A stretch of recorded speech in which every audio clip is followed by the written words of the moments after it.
Perkenalkan, nama saya Paula Agustina Sitorus dengan NIM C1C020163 dari kelas R10 mata kuliah Akuntansi Syariah. Di sini saya akan mempresentasikan mengenai materi kedua dari Akuntansi Syariah, yaitu makna Islam, dasar-dasar ajaran Islam, hukum Islam, klasifikasi hukum Islam, sasaran hukum Islam, serta tujuan syariah. Yang pertama ada makna Islam. Dari sisi bahasa, kata Islam berasal dari kata aslama yuslimu islaman, yang artinya tunduk patuh dan selamat. Jadi seorang yang tunduk dan patuh kepada kepala negara secara bahasa bisa dikatakan sebagai aslama li rais ad-daulah. Inilah makna generik atau makna bahasa dari kata Islam. Akan tetapi makna Islam itu sendiri secara terminologi tidak bisa dikatakan sekedar tunduk patuh saja. Istilah tersebut telah menjadi istilah khusus dalam Khazanah Kosakata Dasar Islam atau Basic Vocabulary of Islam. Secara terminologi, makna Islam digambarkan oleh Nabi Muhammad SAW yang mengatakan sebagai berikut. Yang kedua yaitu dasar-dasar ajaran Islam. Islam sebagai pedoman hidup dan kehidupan yang dikeluarkan langsung oleh pemegang otoritas tunggal mencakup 3 aspek, yaitu yang pertama akidah, syariah, dan akhlak, yang tidak dapat dipisahkan antara satu dengan yang lainnya. Untuk penjelasannya yang pertama yaitu akidah.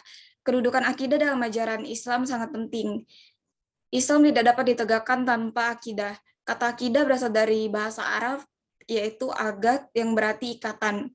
Menurut ahli bahasa, akidah adalah perjanjian yang teguh dan kuat terpatri dalam hati dan tertanam di dalam lubuk hati yang paling dalam. Jadi, akidah ini merupakan sebagai ikatan perjanjian yang kokoh dan tertanam jauh di dalam lubuk hati dari manusia. Yang kedua ada syariah. Kosakata syariah dalam bahasa Arab memiliki arti yang ditempuh atau garis yang seharusnya dilalui. Dari sisi terminologi syariah bermakna pokok-pokok aturan hukum yang digariskan untuk dipatuhi dan dilalui oleh seorang muslim dalam menjalani segala aktivitas hidupnya di dunia.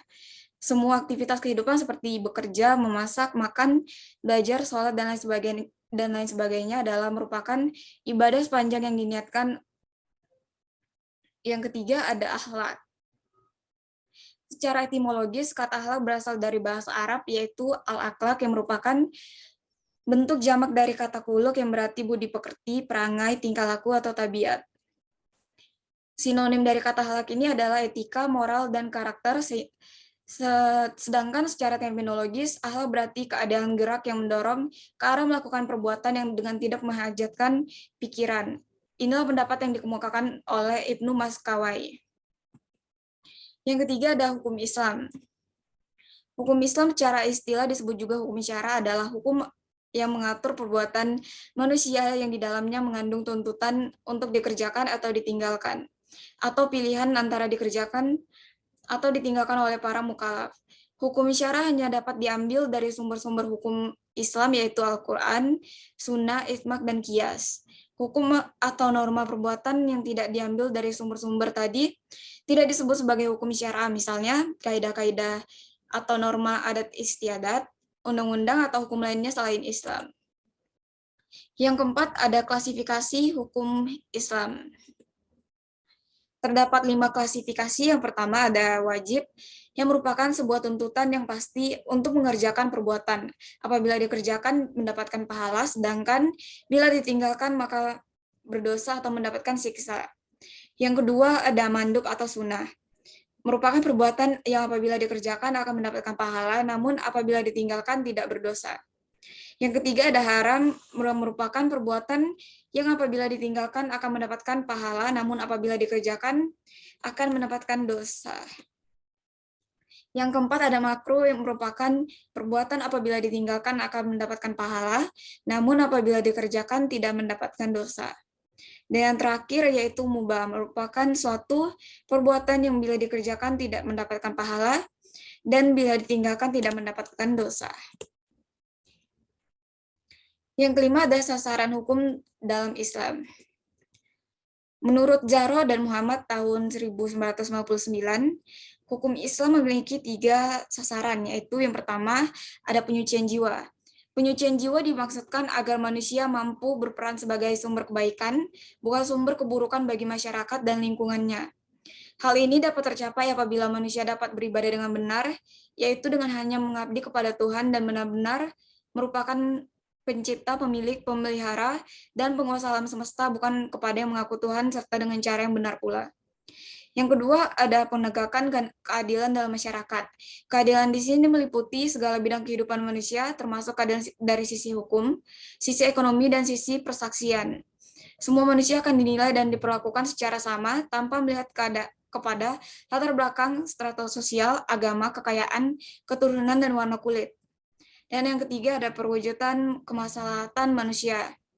Semua ketentuan Al-Quran dan As-Sunnah mempunyai manfaat yang hakiki, yaitu mewujudkan kemaslahatan manusia. Karena Al-Quran selalu mengetahui tabiat dan keinginan manusia dan As-Sunnah dari Rasul. Yang terakhir ada tujuan syariah. Terdapat 5 tujuan. Yang pertama yaitu menjaga agama. Dalam konteks ini, agama tidak pernah melakukan pemaksaan kehendak. Syariah Islam menjaga kebebasan berkeyakinan dan beribadah, tidak boleh ada tekanan dalam beragama.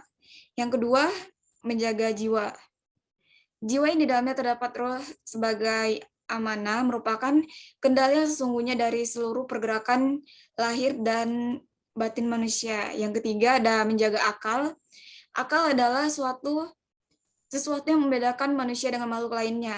Inilah salah satu yang menyebabkan manusia menjadi makhluk dengan penciptaan terbaik dibandingkan yang lainnya. Akal akan membantu manusia untuk menentukan yang mana yang baik dan yang buruk. Yang keempat ada menjaga harta. Menjaga harta adalah dengan memastikan bahwa harta yang kamu miliki tidak bersumber dari yang haram, serta memastikan bahwa harta tersebut didapatkan dengan jalan yang baik. Yang kelima yaitu menjaga keturunan. Salah satu poin penting dalam sebuah pernikahan adalah lahirnya generasi penerus yang diharapkan dapat berkontribusi lebih baik. Keturunan menjadi penting. Salah satu yang mencelakai penjaga keturunan adalah dengan melakukan zina. Baiklah, sekian presentasi saya mengenai materi kedua ya akuntansi syariah, yaitu makna Islam, dasar-dasar ajaran Islam, hukum Islam, klasifikasi hukum Islam, sasaran hukum Islam, dan tujuan syariah. Lebih dan kurang saya minta maaf. Terima kasih.